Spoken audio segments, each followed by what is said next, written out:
अस्सलाम वालेकुम। आज हम स्टार्ट करेंगे chapter number 4 evidence based physiotherapy के अंदर। ठीक है, सबसे पहले हमने फर्स्ट चैप्टर में क्वेश्चंस बनाए। ठीक है, 4 क्वेश्चन से फिर हमने सेकंड चैप्टर में देखा कि हमें जो है कौन कौन से एविडेंस हैं जो इन क्वेश्चन के आंसर दे सकते हैं। अब हम देखेंगे कि जो हमने क्वेश्चन क्रिएट किए हैं उनके जो आंसर के लिए एविडेंस है वो हमें कहाँ से मिल सकता है। ठीक है, तो इसमें हम स्टडी करेंगे कि जो एविडेंस है जो यूज़ होता है आंसर को फाइंड आउट करने के लिए क्वेश्चंस के, वो हमें कहाँ से मिलेगा, हमें कहाँ से रेलेवेंट एविडेंस मिलेगा। ठीक है, कहाँ से डाटा मिलेगा, कहाँ से रेलेवेंट सर्चेज मिलेंगी, और हमें कैसे पता चलेगा कि कौन सी जो रिसर्च है वो ऑथेंटिक है, कौन सी नहीं है। ठीक है, कौन सा मेथड हम यूज़ करके रिसर्चेज को फाइंड आउट कर सकते हैं, ये सब हम इस चैप्टर में डिस्कस करेंगे। सबसे पहले आ जाती हैं सर्च स्ट्रैटेजीज। ठीक है, सर्च स्ट्रैटेजीज़ जो होती हैं ना, इसमें क्या होता है कि इसमें हम सर्च कर सकते हैं। ठीक है, हम कंप्यूटर बेस्ड डाटा के अंदर जाकर वहाँ पे हेल्थ लिटरेचर के अंदर जा सकते हैं। ठीक है, हेल्थ लिटरेचर के अंदर जाकर हम सर्च कर सकते हैं। ठीक है, अगला क्वेश्चन आता है कि हमें कैसे पता चलेगा कि जो हमने सर्च किया वो हाई क्वालिटी डाटा है या नहीं है। ठीक है, उसके बाद ये हमें इस तरह पता चल सकता है कि जो एफिशिएंट जो हाई क्वालिटी रिसर्चेज होती हैं ना, वो कैसी होनी चाहिए, वो सेंसिटिव होनी चाहिए और स्पेसिफिक होनी चाहिए। उनके अंदर सेंसिटिविटी होनी चाहिए और स्पेसिफिसिटी होनी चाहिए। ठीक है, सेंसिटिविटी का क्या मतलब है? सेंसिटिविटी का मतलब ये है कि इसके अंदर रेलेवेंट स्टडीज़ होनी चाहिए। ठीक है, जो हम सर्च करें उसके अंदर सिर्फ रेलेवेंट स्टडीज़ आएँ। ठीक है, और स्पेसिफिसिटी का मतलब ये है कि जो हम सर्च करें उसके अंदर बहुत ज़्यादा इररेलेवेंट स्टडीज़ मौजूद ना हो। ठीक है, अब उन्होंने इसकी एग्जांपल दी है कि सेंसिटिविटी में आ जाता है जैसे कि ऑस्टियोआर्थराइटिस होता है एल्डरली पेशेंट्स के अंदर। ठीक है, और स्पेसिफिसिटी में इन्होंने क्या कहा कि डाटा जो है वो पॉपुलेशन के हिसाब से स्पेसिफिक होना चाहिए।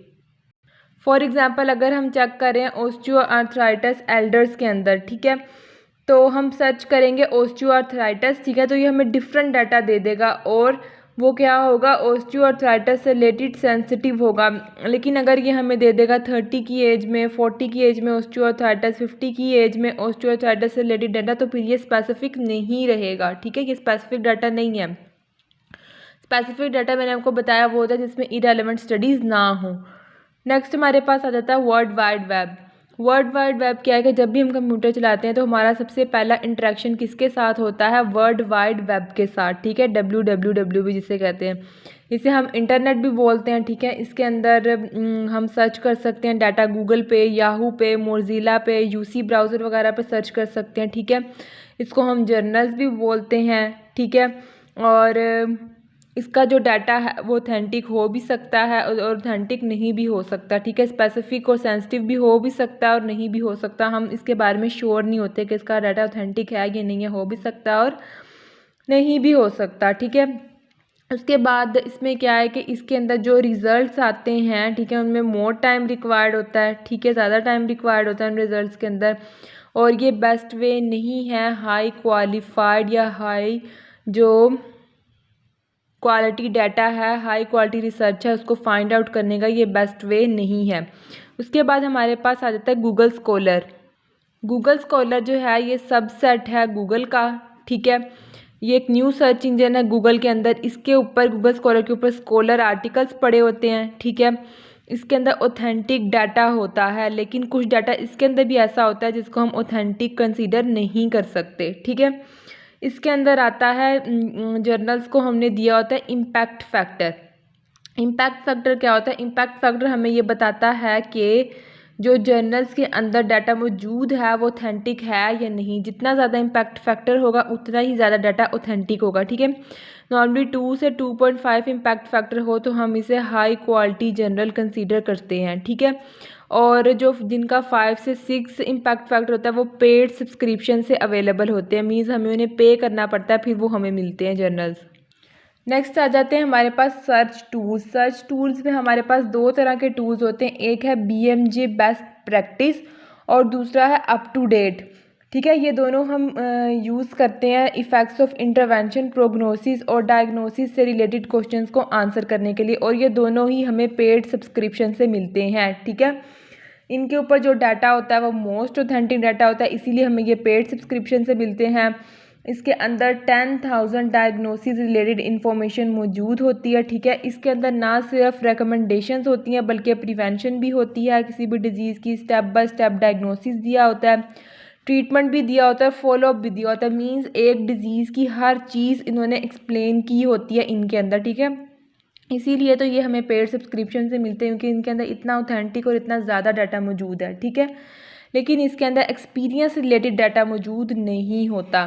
ठीक है। 4 क्वेश्चन है ना हमारे, हमने पढ़े हैं, तो उसमें से सिर्फ 3 क्वेश्चन हैं ये वाले, प्रोग्नोसिस, डायग्नोसिस और इंटरवेंशन से रिलेटेड डाटा ये हमें दे देता है, लेकिन एक्सपीरियंस से रिलेटेड नहीं देता। ठीक है। अब ऑथेंटिसिटी के लिहाज से सबसे लो लेवल पे आती है डिस्क्रिप्टिव, उससे ऊपर आती है एक्सप्लोरेटरी, उससे ऊपर आती है क्रॉस सेक्शनल स्टडीज़, उससे ऊपर आती हैं कोहार्ट स्टडीज़, फिर उससे ऊपर आती हैं रैंडमाइज्ड कंट्रोल स्टडीज़, और लास्ट पे जो सबसे ऑथेंटिक डाटा है वो सिस्टमैटिक रिव्यूज़ का होता है। ये सबसे लो है। ठीक है, ऑथेंटिसिटी के लिहाज से, और ये हाई है। ठीक है। हम लो टू हाई मूव करके आए हैं। और जो रिसेंट स्टडीज़ हैं वो ये कहती हैं कि जो काइनेसियो टेपिंग का इफेक्ट आता है ना, वो भी प्लेसिबो इफेक्ट है। ठीक है। जैसे मैंने आपको लास्ट लेक्चर में भी बताया था कि अल्ट्रासाउंड का भी अब यही कहते हैं कि जो इफेक्ट आता है वो प्लेसिबो इफेक्ट है। इस तरह काइनेसियो टेपिंग का भी प्लेसिबो इफेक्ट ही है। उसके बाद नेक्स्ट आता है selecting search terms. Selecting search terms क्या होती हैं कि इसके अंदर हम डिफरेंट सर्च टर्म्स को सर्च करते हैं। हमने इसके अंदर 3 स्टेप्स फॉलो करने होते हैं। ठीक है। जब हमने क्या करना होता है, किसी भी जो सर्च टर्म है उसको टाइप करना होता है। ठीक है। सबसे पहले हमने क्या करना है, आइडेंटिफाई करना है की एलिमेंट को। ठीक है। उसके बाद हमने क्या करना है, आइडेंटिफाई करना है की एलिमेंट को। उसके बाद हमने देखना है कि जो की एलिमेंट हम लिख रहे हैं, ठीक है, उससे जो कौन सी स्टडीज़ हैं जो उसको आंसर कर सकती हैं। ठीक है। हम कौन से ऐसे की एलिमेंट्स यूज़ करें जो मीन्स जो हमने ऐसे कीवर्ड्स यूज़ करने हैं जिनको जो स्टडीज़ हैं वो आंसर कर सकें। ठीक है। अच्छा, उसके बाद नंबर 3 पे हम लिख देते हैं अल्टरनेटिव टर्म्स लिख देते हैं। ठीक है। हमारे जो सर्च वर्ड है, जो सर्च टर्म है, उससे रिलेटेड जो भी अल्टरनेटिव वर्ड्स होते हैं हम वो लिख देते हैं। ठीक है। अच्छा, सर्च करते हैं हम की एलिमेंट्स। ठीक है। रेलेवेंट डाटा हमें दे देता है जब हम की एलिमेंट्स को सर्च करते हैं। जैसे फॉर एग्जांपल अगर हमने सर्च किया वेट, स्पॉट बेरिंग इन स्ट्रोक पेशेंट्स, तो ये हमारा सर्च टर्म है, इससे रिलेटेड हमें वो डाटा दे देता है।